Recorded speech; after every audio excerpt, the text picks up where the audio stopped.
Everybody, my name is Tim Roswick, and I have something really special for you today.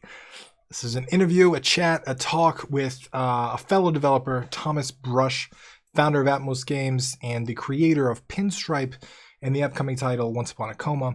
Super excited to sit down with him, super excited to talk with him. When I got an email from him, I was super happy about being able to do this. So I was on his podcast. We have a video version for you here as well as on his channel. And you can watch it and enjoy and have some fun. But I need you to do me a favor. I need you to click the link, go to his channel, and hit the subscribe button because he posts fantastic content that I couldn't even touch because he has such experience in places that I don't have. And I found myself watching plenty of his videos myself because it's just so fantastic. And if you like my channel, you're going to love his. So head on over to his channel, hit subscribe, and then enjoy the content. Don't watch it. Don't watch it. I don't have anything good to say.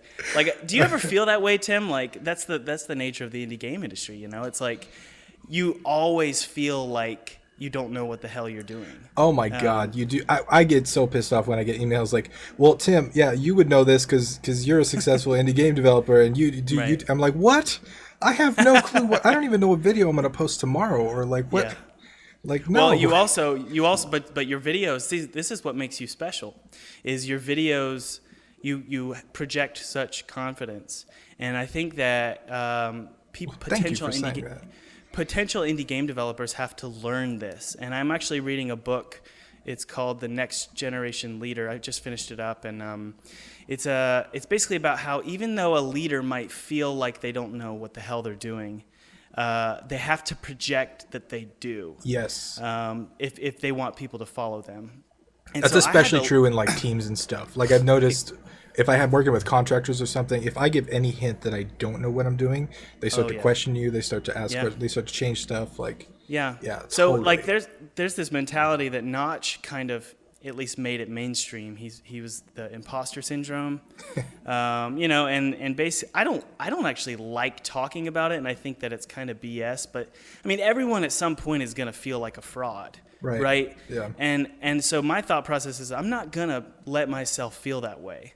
I'm going to. How do you do that? You gotta give me the secret on that, man. Well, I'm still stuck there. I had Unity. Unity flew out and did a documentary of my studio. I live in South Carolina, which is, you know, 3 or 4 states. I can't remember how far We're above. somewhat close. I 2 think. states? What is it? I should know this. We share an ocean. Yeah, we share an ocean, but they flew out to South Carolina from San Francisco, and one of the videographers who flew in, he's this really successful videographer guy who his name is Ben Proudfoot, and we had a really strong heart-to-heart. He filmed me and he just said, you know, how do you feel? Are you insecure? And this was before like I even finished Pinstripe, and so much insecurity came out of my mouth in the interview. Like an hour after the interview, he just kept filming, and it got to the point where it was almost like a self-indulgent sob fest about indie game development.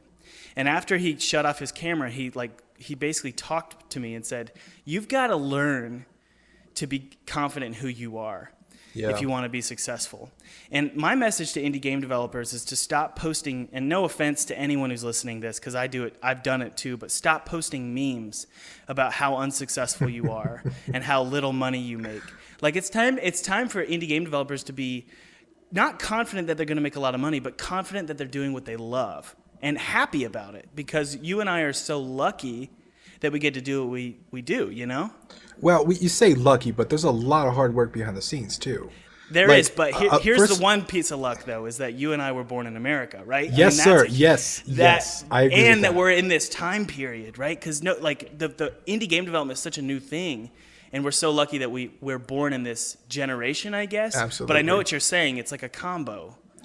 It's rough too, because like I totally get that. Like I'm a straight white male. I'm white. I'm 6'2". My biggest problem is not what I'm gonna eat or where I'm gonna sleep. It's like I don't feel like working on a video game today. So yeah, like in that regard, totally. Like I am so blessed and like so extremely fortunate to be in the position I'm in.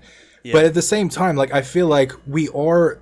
I mean, I can't say globally because I know there's a lot of areas and places that need a lot of help.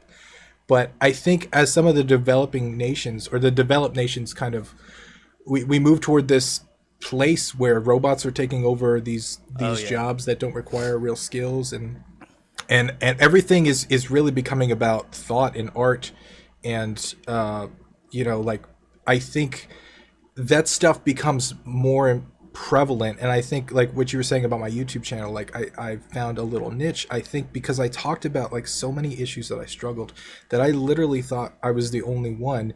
And Yeah. yes, I did feel stupid, and I did feel like those weren't valid problems because of Yeah. like who I am and like the things that I've done. And Yeah. like if I know, like I read something the other day where if you got like a roof over your head and you have food to eat, you're richer than like 50% of the world or something like that. Yeah. Yeah. Yeah, that's crazy. Well, And and I'm just learning that it's not really about and this is a result of my last podcast I had. I had a podcast with Zhenghua. I think it's how you say his name. He's my publisher, and I should know how to say his name, but it's Zhenghua Yang. But we call him Z. We call him Z, and he's the owner of Serenity Forge. And he had 3 hours to live. He was on his deathbed. wow. And so he knows, I guess, what it means to be lucky. And so I was complaining about the industry and how there needs to be like huge barriers of entry. Like you need to pay $1,000 to get your game on Steam. And he said basically, hold on, Thomas. Like there are people in the world who are really good at making games, but they cannot afford that. And I was thinking like any American can afford that because just go and, use your credit card. But Yeah. you forget that people, like especially on these indie game groups, like on Facebook and stuff, like a lot of them are people from, the Middle East, Yeah. places that maybe you can't fully afford that kind of stuff. But I hear what you're saying. Like it's such a great time to be alive, and the fact that you and I worry about, how what we're going to make for our project or the stresses of indie game development is like, that's like so cool. Yeah. That's the only thing we're worried about, And I see that from two different perspectives. Like one, I totally agree with you. There are some people that are extremely less fortunate than us, and they can't afford any of the stuff that we do. Like they're worried about where they're going to sleep tonight. But at the same time, like I have this belief in me because like I grew up super poor. Like my parents would fight about money all the time. Right. We were living in HUD apartments. Like we were living in ghetto ass areas. Wow. What I did when I like built a company is like it took so much like willpower and force that I didn't even feel like I had to just like, and I wouldn't even say make it, but just like survive, especially in like Los Angeles where like rent, it was like super high, and like it took just so much like work and effort that I feel like a lot of people, when they complain about stuff, really what they're saying is they wish it was easier. They wish they didn't have to put in the work. Yeah, You I know? hear you, man. I hear you. When I first started talking to you, I didn't know you lived in LA. Did you live there your whole life? So I moved there with a suitcase when I was 18. Oh, no and, way, dude. And I lived there for 5 or 6 years, and Wow. I built a marketing company there, and I sold it, and then I got the hell out of there because that almost destroyed me mentally. Wow. Well, tell me why, if you don't mind. Okay, so I kind of have to tell you I'll try and give you the quick version if I can. So I built this piece of software that was for game developers. Basically, there was this engine called FPS Creator, which was drag and drop, make it FPS game. But it was really hard to get your own assets into that engine, and it was a great engine. It's just every game that came out of it looked the same because they were using all the cookie cutter assets. So I made this piece of software that would allow you to import your own assets into there. You would like load it in, set the animations, set like the health of the enemy or whatever, click export, and boom, it's in the engine. And I put it online for sale for $5, and nobody bought it. And I was destroyed because I spent so much time of my life dude. trying to build this thing that I thought for sure was needed because I used it every day, and nobody bought it. And so I started researching marketing. I got a bunch of books. I read a bunch of stuff. I redid the landing page. I messed with a bunch of stuff. I raised the price from $5 to $29, and it started selling like crazy. No way, dude. And I made like 6 figures as a high school student trying to like with some random thing on the internet. And it was like, what is going on? Like what, like I used to joke because I had this PayPal card and people would pay via PayPal, and the PayPal card never ran out of money.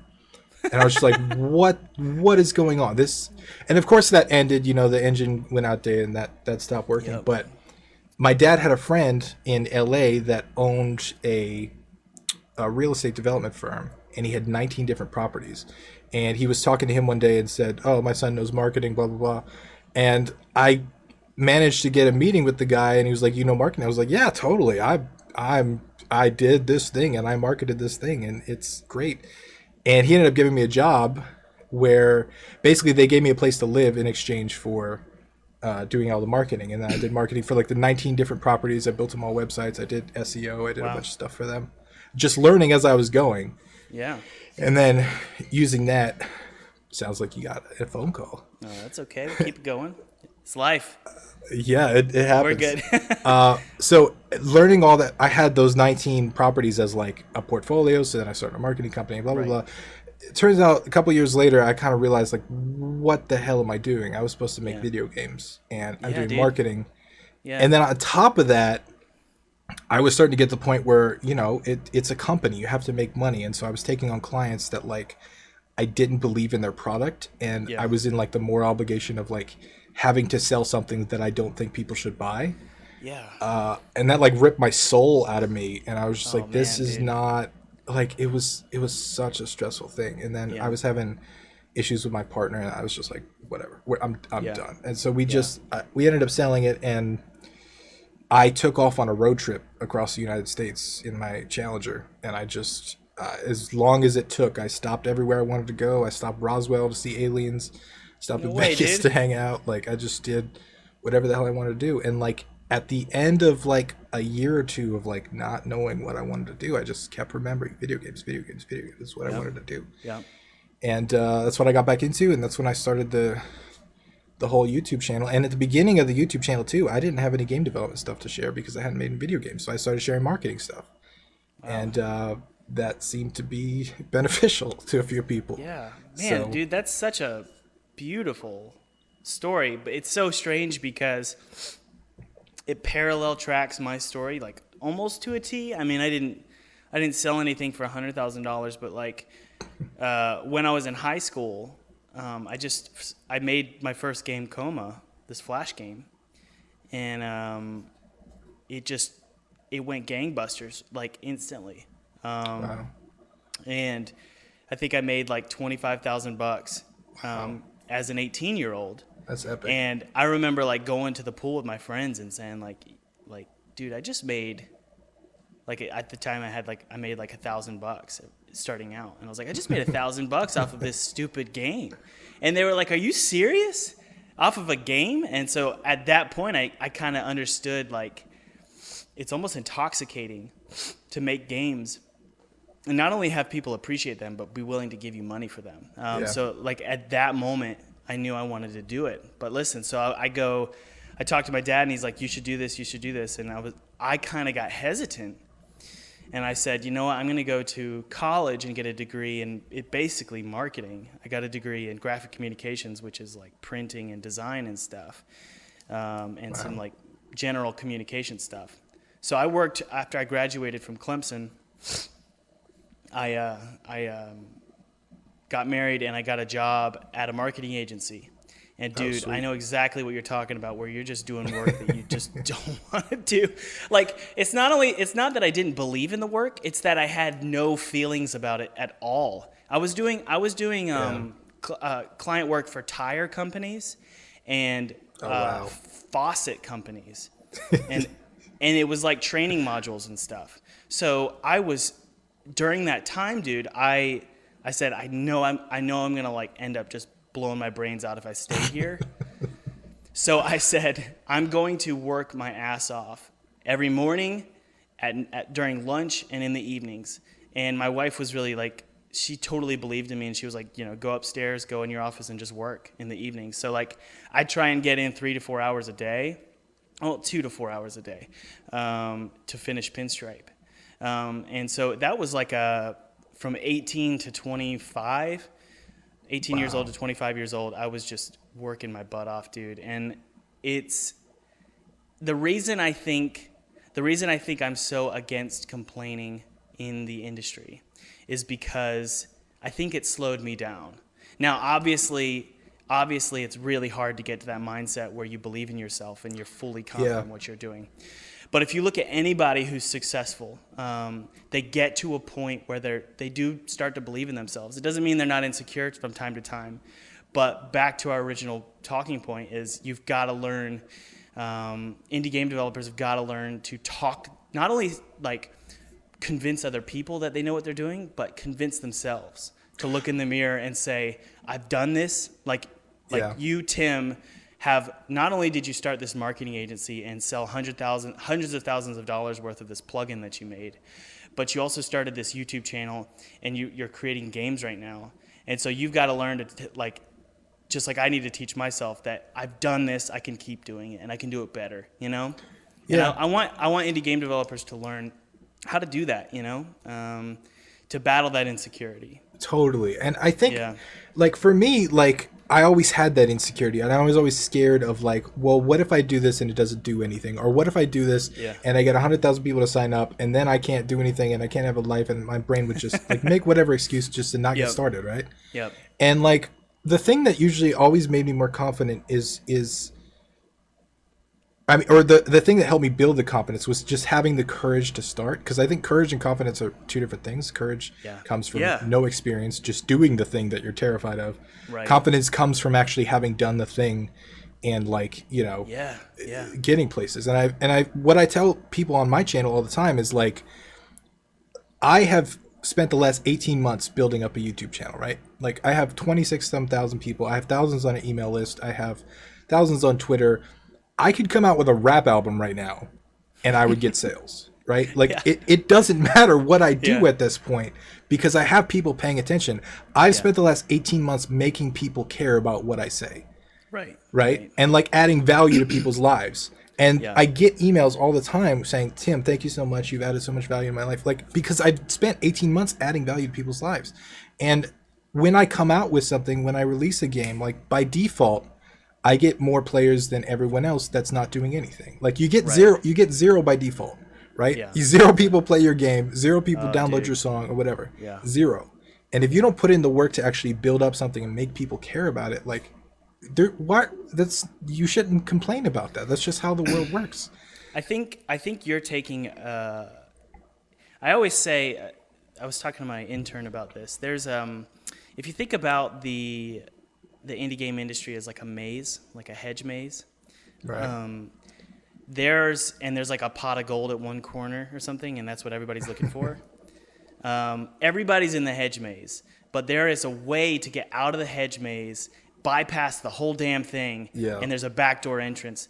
And my point in saying this is that if you're clever enough with your marketing, and if you're clever enough with how you approach the sale of your game, it is possible for you to fund your studio and have revenue coming in from your games in a way that you didn't expect. And so I think with you're in a really good spot, Tim, because you've got 26,000 followers, right? 26,000 subscribers on YouTube. Yeah, it's close to there.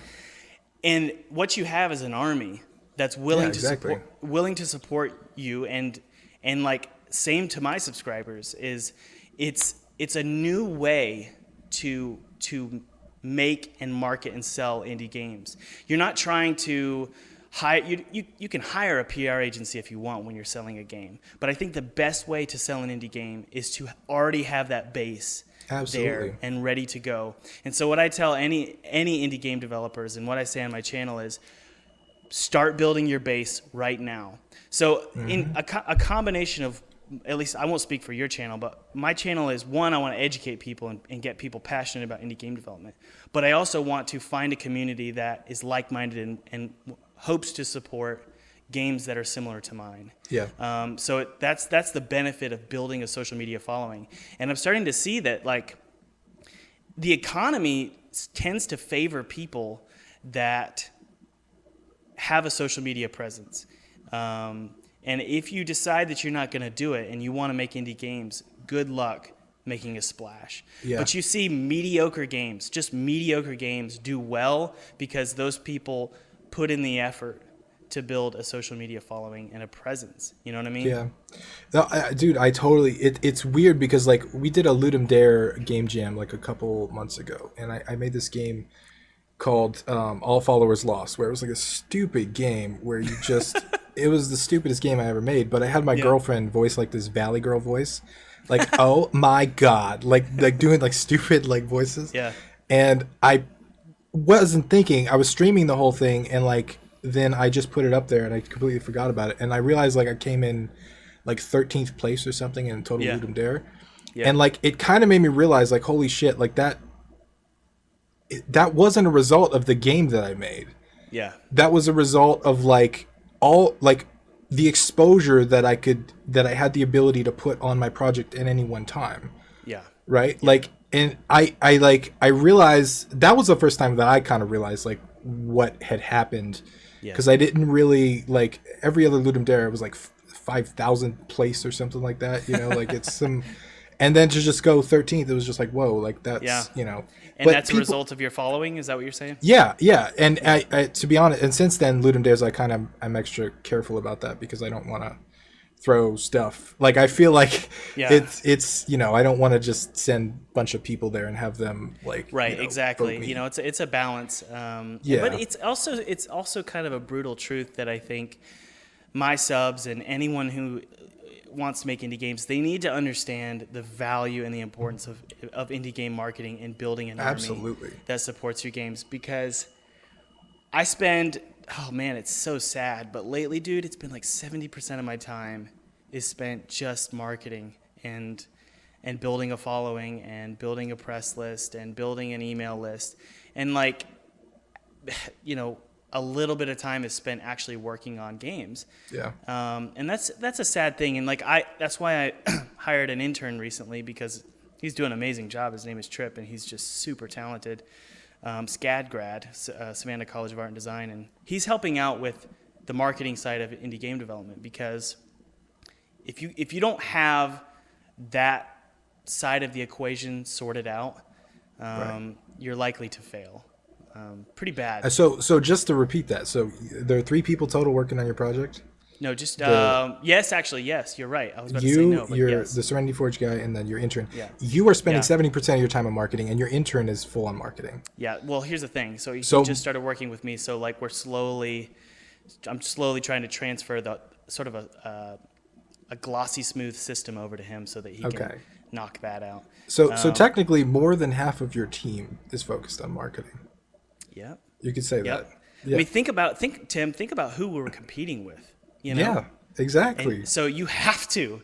$500 million budgets. Yeah, exactly. And even these quote unquote indie game studios, they're not really indie game studios. They've got like 20 people on their staff, and they've got, you know, these $1 million budgets. So and I'm not resentful of that, but I'm just saying you've got to fight it. You know, you've got to fight and try and get that exposure, because if you just try and drop your game into Steam, even if it's like I imagine, how would Braid perform? You know Braid? Totally. Yeah. Okay, how would Braid perform if they dropped it in the Steam store now? Yeah, I agree. And it's just a question, you know. And obviously, maybe they had a great marketing team and they did a great job with marketing. I don't quite remember, but if they just dropped it in the that probably helped. Yeah. And, you know. So are you a child? Are you influenced by that documentary? Did you start your indie game career because of that documentary? I didn't start it, but when I saw it, it definitely brought back because I was in the midst of all the marketing stuff, and I was just like, why is that not what I'm doing? Yeah. So but what about go ahead. I was just going to say that documentary, as much as I love it and as much as it's feel good, it does not paint an accurate picture of what's going on, because Edmund specifically, he's a marketing machine, man. Oh, if you've seen his Kickstarter for the Binding of Isaac card game, oh my God, I have never seen so much stuff put into like a Kickstarter. He is a genius. He is an absolute genius, and I've been fortunate enough to like get some advice from him through email. So I'm a big fan of Ed. But yeah, you're right. Like when you look at all these, like for example, Undertale. If you look at Undertale, you go, oh, it's made by Toby Fox. It's this one guy. But if you actually look at the credits, you realize, this is a big project with lots of people involved. And so potential indie game developers who are listening, they shouldn't feel bad if they're not making a huge impact and they're not making a lot of progress and it's just them, or it's just two of them. Because frankly, if you're making any progress and you've even made that leap, you should feel really good about yourself, because it is a huge burden to bear. And I used to be the guy who said, I'm going to do everything on my own, and that's my shtick. And now I'm like, to hell with that. Like that's a recipe for major depression and anxiety, which I would love to talk to you about that, because I know that I saw some of your videos, you struggled with that. So what about indie game development, or maybe was it just marketing, or was it even your career that put you in that position? Okay, this is going to sound like such first world white person problems. But honestly, what contributed to all was just being in a comfort zone, I think, to be honest. Just like I said, having a roof over my head, having food to eat, not needing to put out the game, but wanting to. And then like that was toxic for me. Wow. Because like, I don't know, there's something about like human psychology where when you're in a comfort zone, like it's rough to break out of it. Like right now, if somebody were to take everything that I own, strip my bank account, like take my car, just boom, I guarantee you I could have it all back in 6 months to a year. Yeah, me like, too. It would motivate the shit out of me, right? Like, because I've been past due on rent. I've had my phone shut off. I've had my car repossessed. I know what that's like, and that stuff activates me. It like draws this like core primal force out of me, dude, that will make shit happen. I love what see, it's so funny. It's so funny when I talk to other indie game developers. It's like the same mindset, this sort of go get 'em attitude, and also embracing suffering and embracing sort of pressure. I find that, who did I have? I actually posted a vlog last week about how, for me, like weightlifting and just putting my body under pressure makes me happier. Right. And the same is true with just responsibility in general, and putting a lot of pressure on yourself. For some reason, there's this like primal, like caveman instinct where everything is fine, and you're like, I can do this, like I'm good to go. And when I find that exactly what you're saying is true, which is when you're comfortable, for some reason you worry so much more about stuff. It's ridiculous. I'll never forget the day my car got repossessed. I was like, I wasn't living anywhere. I was practically homeless. I was living with my girlfriend. My car was parked outside. We wake up and it's not there. And I was getting phone calls and I was ignoring them. And I just had ignored all of my bills to the point, like it was just insane. And I remember this like calmness that came over me then. Like it wasn't panic. It was just like, holy shit, nobody can take anything from me anymore. Yeah. Well, it was just like, I'm good. Like there's no more. When everything is taken from you, you realize that it wasn't you. Yeah. Right? And it's not part of I think that was a big part of it. That dude, oh my God. So that was a big part of it, because like I had the Dodge Challenger, right? Mm-hmm. I had this brand new, beautiful Dodge Challenger. And I bought it. It was way too expensive for me at the time, but I bought it anyway.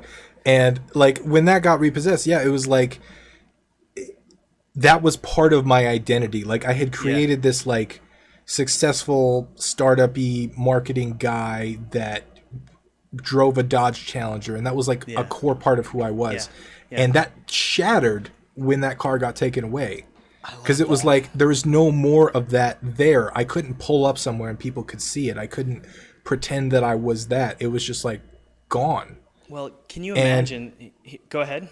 It was I'm telling you, like most people, like when I tell the story, it seems like it was one of the worst days of my life, but it was like the sense of like calm strength. Like, no, it's all good now. Like it's just peace. Yeah. Like it's just, I'm going to make shit happen now. Yeah. I think the avoidance of failure results in a spiritual or / depending on where you are in the spectrum, or an emotional failure. Like your body and your mind is not meant to be comfortable. And so when you put it in a constant comfortable state, it doesn't know what the hell to do with itself. So Yeah. I think our minds, like for me, like my mind is much better. It's healthier when it's solving physical problems. So that's why I love weightlifting and exercise and stuff. It's so much happier when it's solving a problem. Now, if I'm not solving a physical problem, it'll jump to some emotional problem. It'll find something to be worried Yeah. about. So I'm just like, okay, well, I'll connect my worry to something physical and tangible that I can solve in an hour, as opposed to worrying about finances or my marriage or my daughter or my game studio. Now, I do wonder though, Tim, you say, I'm glad the Challenger was removed from me. How do you feel you'd respond if your channel was removed from you, or your game studio? It would highly depend on the context. Like if there was an injustice there, or there was like someone that like something I don't believe should have happened, it would fire me up and I would go twice as hard. I don't know if there's any other scenarios where. What if like, it was your fault? if it was my fault? Oh shit. See, that's now the we're question. getting to the deep philosophical questions. So I actually don't think, if it's my fault, I don't think it's a big deal. So I don't know if you know this, but like 2 months ago, I stopped a year of daily videos. Every single day for an entire year, I posted a video. Wow, and dude, way to go. Yeah, and it blew up the channel, right? Like I say 18 months, but really it was all that year, because the first 6 months didn't do anything. Yeah. It was that year of like daily hardcore hitting it every day. And I stopped, and over the last 60 days, I've watched everything just kind of go downhill. Like the stats and everything in the channel got cut in half. And I realized that like it was moving forward just from like raw sheer effort, right? Yeah. It's not necessarily, I don't have the best editing, I don't have the best content, I don't have the fancy stuff, I just raw effort every single day. Yeah. And I kind of like it. I guess it kind of affected me a little bit, because I was just like, shit, like I never really thought of it as, like, people say, oh, YouTube is passive, or it's passive income or whatever. No, like for me, it was full scale active, like working on it every day. And I tried to turn it into passive, and it just was not responding. So the way I responded, like after a couple of days of feeling bad about myself and pity, like after I got that over with, and I was just like, no, well, I'll just do what I did. That's not a big deal. I'll just, it didn't work. Tried an experiment, tried a bunch of stuff. And literally in 60 days, I tried probably 50 different experiments on videos. Like everything from like changing titles around to doing fully edited videos to seeing if I could get more shares but less YouTube stuff to like seeing if I could get more views per video if I posted less. Like there's so many like marketing experiments there, and like I learned a lot, but in reality, back to what I was doing initially, like daily unedited pieces of my mind posted every day seemed to work the best, and that's what I went back to. And then now it's on its way back up to where it was. And I learned from, I wouldn't even really call that a failure. Like it's because I never really thought of it as a failure. Like I realized that my identity was starting to get tied to those numbers when it went down, because then I was like starting to feel bad. I was like, oh shit, the numbers are. Yeah, it's that. But luckily, like I said, I've been through that with the car. I've been through that with a couple things before, so I recognized it, and I was just like, no, this isn't. I have a beautiful community. We have an amazing Discord. We have an awesome email list. We hang out. Like I can hop on Twitch or YouTube anytime and hang out with like 100+ beautiful people from all over the world. Like it's not. There's nothing's bad here. Nothing's wrong. It's just I need to. If I want to grow the thing, I got to keep doing what I was doing and just stick to the grind. Well, it's I live by the motto that if you're not failing, you're not trying. And Totally. I say I would go so far as to say, especially indie game developers, they've got to pursue failure. Like try and fail and get used to feeling it. Because absolutely, the moment where, like for me, I just don't care anymore about. I honestly do not care about failure. Like I launched Pinstripe in 2017. And it did fine. It didn't explode like I wanted it to. And I was like close to bedridden, upset about it, because I had invested 5 years of my life into it. Yeah. And I was so upset and so just pissed off. And somehow, I got through that emotionally. And I guess it was kind of like a first world problem that you can just get over. But like, Yeah. I got over it, and like I look back on it, and I'm like, the reason it brought me down was because I made it me. Like I made my game it was like my mirror. And I realize how stupid that is, because I play the game now and I'm like, this is a good game, but my goodness, it's not you. It's just a game. It's a silly game. Did that so realization come at once, or was it like over a long period of time? Dude, it was over. I found out that my game wasn't performing the way I wanted. The same time I found out I was going to have a daughter, and I was low on cash. Wow. I was low on cash because I was surviving off of Kickstarter money. Wow. So it was just slowly dwindling, and I thought, okay, I'm done being a game developer. I'm a dad now. I'm going to be like making dad jokes, have dad bod, and I'm going to like tuck my shirt in and go get a marketing job. Like I was dead serious. Like that is who I'm going to be. And I kind of basically lived in that quote unquote reality for 3 months. And my wife really helped me get through it, of just like thinking, if this is what happens, so be it. It doesn't mean I'm not going to try.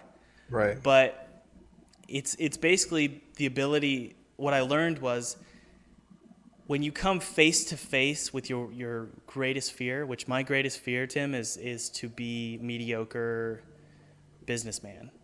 That's my greatest fear, because for some reason I cannot work for a boss. I hate working for a boss, and I hate when I can't put my ideas onto a screen, like my ideas, not someone else's ideas. Which is why I hate marketing. Or at least taking on client work. So that's my greatest fear. Like that's my boggart, right? And if I was, is that what it is in Harry Potter? It's a boggart.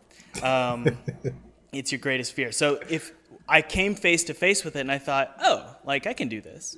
Like I can live with that for a little bit. Probably not forever, but I can live with it for a little bit. And that's when I just said, okay, I'm fine. And then I launched my next Kickstarter, and it blew up, and then I'm good. And I noticed you put that story in your Kickstarter video. Mm-hmm. That was the story, man, because that's basically great. the point of Once Upon a Coma, my next game, which was Kickstarted this year for $86,000, but we had a post campaign for another 10. So the reason why I'm excited about that game is because basically the whole point of the game is you are not your career. You are the closest you can be to, at least a lot of us, the closest we can look into who we really are is to look at how we thought and who we are when we were kids. And so the game is all about childhood and basically reconnecting with your, maybe not who you were as a kid, like, because a lot of people had terrible childhoods. Like you said, yours wasn't wonderful. At least you said it was, tough.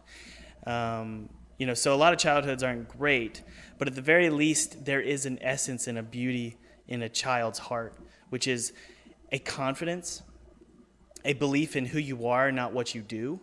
Yeah. So if you believe that who you are and who you were born as is beautiful, I think you're much likely to be a happier person than if your output, like it's such a consumer mentality, is what I make and what I do and how much money I can bring into my family is who I am. You're destined for emotional failure. Like you're going to crash and burn. But if you realize, like a child, that I'm just me, like I was born with these talents and I'm going to have fun with them, then you're just going to be happier.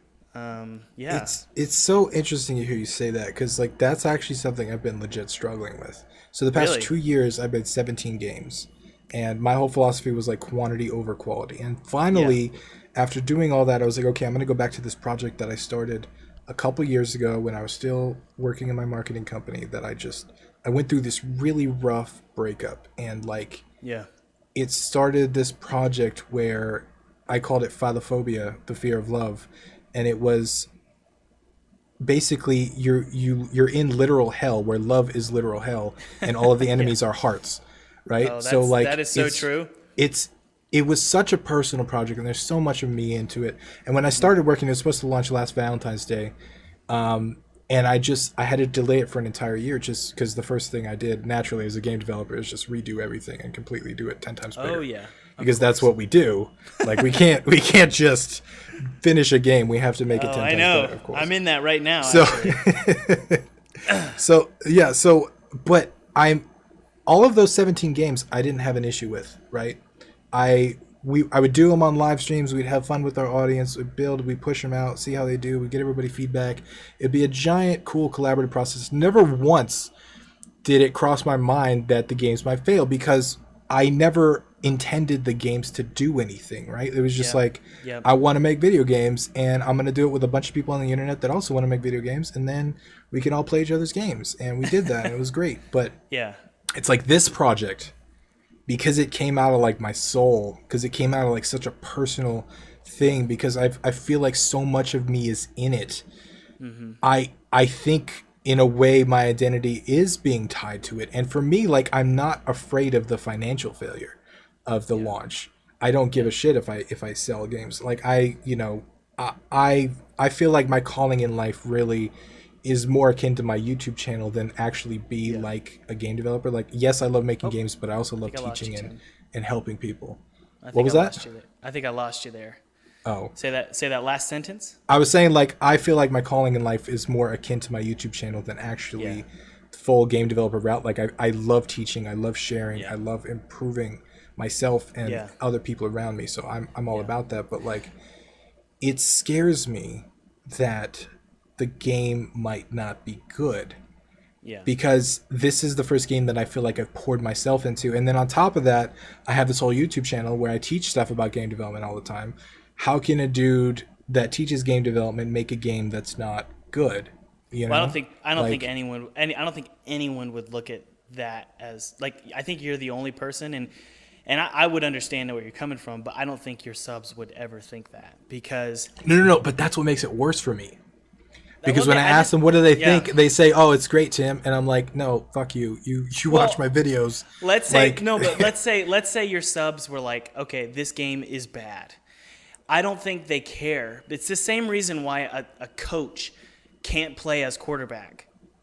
It's because he's much better at leading a team, or in your case, I don't know whether your games are good or not. I have not played your games, but let's say your fear is realized. It doesn't matter because there are people who can coach and lead, even if they can't do it themselves. And the team doesn't care whether the coach can throw a Hail Mary pass, because I assure you most coaches probably cannot.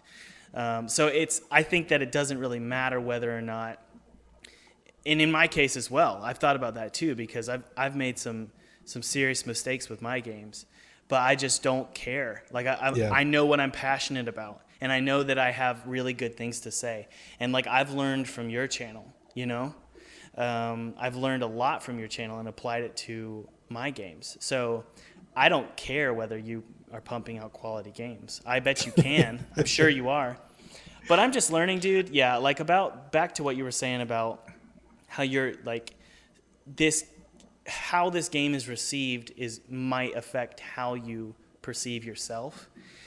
What I'm learning is I love history. So if you look at history, artists are never perceived as quality until they die. Yes, lesson learned. Yeah. I gotta go die. Yeah, and alternatively, what you do see is artists that are really popular and then die. Their work becomes irrelevant. Yeah. So my point I agree with that. Good work, it's almost so abstract. The term "good work" is so abstract that you almost have to just throw it out altogether, because we don't really even know what's good and what's not. And that's true. Like, it was just interesting to hear you say that from a past tense and me saying it from a current tense. You know? Yeah, exactly. Like, I was just thinking about Majora's Mask. Actually, have you played Majora's Mask? I have not. Okay, that game was received terribly. It was the sequel to Ocarina. Well, I guess it's kind of a sequel to Ocarina of Time. And it was received terribly. It was horrible, and people thought it was just a garbage game. And at least that was what I remember. And now looking back, it's like aged like a fine wine. Yeah. It's got this huge cult following. And so the point there is I believe in Pinstripe. I believe it's a great game, and it's still bringing in residual income, and it was successful in that, Time Magazine loved it, Washington Post loved it, and it has a really good user score right now on Steam. I think it's 9 out of 10. But You're such a marketer, dude. but it didn't perform like I wanted it to. And I can't sit here and say it didn't perform how I wanted it to, therefore that is what it is. Yeah. Like, its performance does not equate to its quality. And the same is true, like if you watch movies like It's a Wonderful Life or something, the whole point of that movie is you don't know your value. The last person Right. to know their value is the person themselves. The people who know their value Totally. are the people who listen to their friends and their family and say, okay, this is who you are. So if we're like listening to what our game is telling us and how good our game is, and even what people are saying about our game, and then having that reflect on us, that's just not an appropriate way to look at yourself. No, I agree. Every time I've done something in life that I feel is worth like notable, it's always been from that place of like, let's just do it, and if it doesn't go well, oh well, let's just like make it happen. And some of the craziest experiences in my life, like I never once thought I would build a marketing company. That was just the result of me seizing opportunities, left and right. Same thing with like some of the games that I've made. Like seriously, there's been times where I've gotten on stream, had no idea what we're going to create. 2 days later, and like I've made a game with the entire stream, just using a bunch of ideas. Like we made a game that I took. Like it started out as this prison break game, and then someone suggested we put gnomes in it, so we put gnomes in it, and then someone else was like, hey, I have this heavy metal track we can use, so then it ended up with gnomes and heavy metal, and then I was like, okay, well, let's just shoot plants, and then so it's gnomes shooting plants to heavy metal, and then there's this old guy that flicks you off, and it's like, that you have to have that like courage and that confidence to do stuff like that, because if you're constantly wondering like, oh, will people like this? What will people say? Like, will this work? Will this be like? It just destroys your brain, and it stops everything from working. It's what you just described, was that you're being playful with your development of your game, and playfulness inherently includes courage. Like that's what it comes back to our discussion about kids. Yeah, kids have such an easy time being playful because they're courageous that they're not going to get hurt, and that they're not going to embarrass themselves in front of their friends. So they're just not afraid. And I think that's so, if you're going to make a damn game, you better be playful. Otherwise, it's going to be a boring game. You got to know how to play while you're making your game. So I think that's especially important, to just be playful. And what I want my subs to know is that if you're making a game that you're not passionate about, good luck being playful, and good luck making a good game. Because if you're going to be an indie game developer, you have to learn that it's going to take you years before this game is done. If you're going to be committed, it's like a marriage, right? If you're going to be committed to this, for me, if I'm going to be committed to my wife, I better like her. I hope that I like her. Otherwise, it's not going to be successful. And so the same is true with your game. I see so many people that are like, I want to make a game about this, and I'm like, are you passionate about that? And they're like, no, but it's what I'm good at. Like, same thing in startups, dude. Yeah. So I'm like, I got this idea for this app about this Uber for lawnmower people. And I'm like, yeah, but do you like lawn care? Or do you know stuff about technology? Like, do something that you love. I agree. It gives you that energy that you don't get otherwise. Like my game Philophobia, it's 3.5 years going on now. And wow. I'm so sorry. A struggle. Because I know how you feel. As much of a struggle it is, like it is so like core to like my being that like it has kept me going in all this time. Like it's you need that passion. I don't think passion is unlimited motivation. Don't make that mistake. Don't think that just because you're passionate, like you're never gonna stop wanting to work on it. You're gonna hate yourself for your project at some point. Yeah. But you gotta do that. You gotta move past the fear too. Like so many people tell me now, it's bizarre. They'll say things like, Tim, like I don't know if you'll know what this is like, but I'm really scared to do my stuff, or and I'm like, no, dude, like, of course I know what that's like. I have the Yeah. same Oh fear, yeah. but like, I've just been able to push past it, Yeah, right? it's the same reason why I was on anxiety meds for so long during the development of Pinstripe. And then if I wasn't on anxiety meds, I would drink a heaping glass of wine immediately before bed because I Wow. couldn't settle down. I had a huge problem. And so I totally understand where anyone is coming from when they say, I've got anxiety about game development or I'm afraid. It's a scary thing. And I think people who aren't game developers look at us and like, why are you so afraid? What is the problem here? Yeah, like, When it it's comes, bizarre. it's like I would rather drop my pants in front of the world than show them my game. You know what I mean? Oh my Because God, it's so I much feel more that. of a revelation of who you are. It's not fully your identity, but it's much more of your identity than your crotch. You know? Well, I think it has to do with like, so if you're a painter, right? You paint stuff, and that's what you do. You stick to that. You're great at that, and it's all good. If you're a musician, you make music and all that stuff. But like game development, especially solo game development, it takes art, it takes programming, it takes music, it takes sound, it takes interactive experience design. Yeah. It takes a knowledge of like how movies work and how people perceive things. Yeah. Like it takes all of the art forms and rolls them into one like significantly complicated piece of technology. Yeah. And so you're talking about art, like this is the ultimate form of art, right? Yeah. And that can make it so much more personal because it's not just if someone says, "Oh, I don't like the game," and you're the artist, but you say, "But it was beautiful, right?" You know, so but whereas like if you made the whole thing and someone says the game sucks, they're saying every piece of your art, every individual piece, Yeah.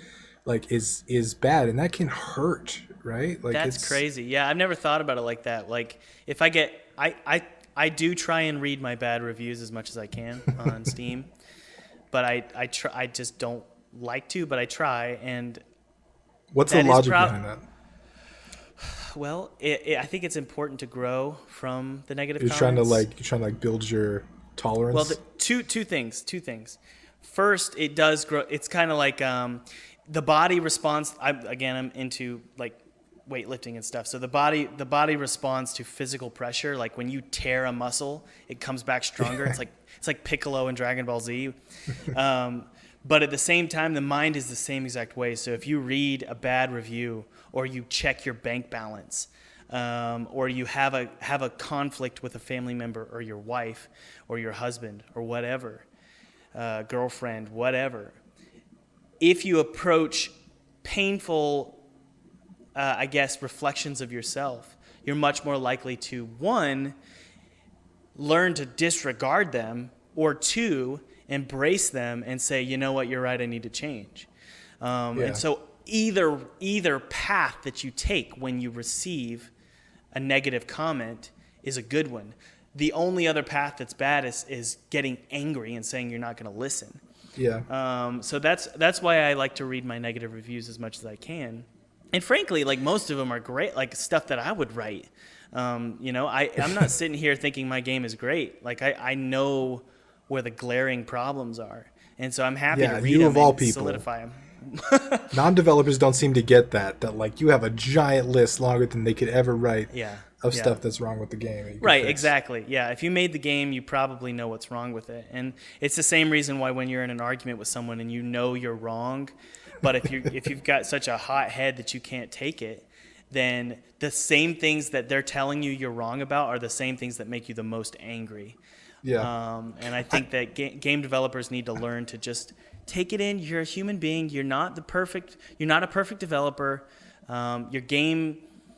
I mean, if you compared your game to, let's say, if a god or like this higher intelligent being, like an alien, made a game, if you compared your game with that entity that made this epic, like infinitely better game, your game sucks in comparison. So I think that game developers need to learn to look at their games as a tiny, small little creation, and it's not a big deal if it sucks because you're just a human. It's, I've actually recommended on my channel because I get questions a lot now, and I get people in live streams, they'll pop in and they'll ask questions, and like they'll ask me about like Tim, like I have this idea for this epic project. Like, should I do it or what should I do first or all this stuff? And like for me, the biggest thing that helped was like this.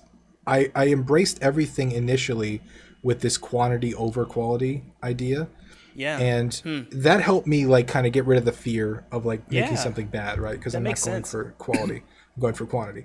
But it Yeah. also kind of like it when you make a few games or even paintings or whatever, you learn the stuff that most people get wrong. You learn all the commonalities. You learn that okay, this usually takes longer than I thought it would, and you learned all this little stuff.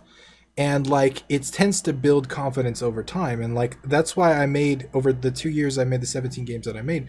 Most of them are small mobile games. Most of them are one mechanic games. They're smaller, but like that was more valuable than the 3.5 years I spent in college trying to learn game design. Right? Yeah. Like that was like Yeah. a crash course in how to make games. And like when it came time to a longer term project, it helped tremendously. There's also very different challenges with a longer term project, but it's I think a lot of people they dive right into their like super epic fantasy game, and that may work for some people, Yeah. but most of the time like that can be dangerous. Like Yeah. you said you made games, you made Coma when you were a kid, right?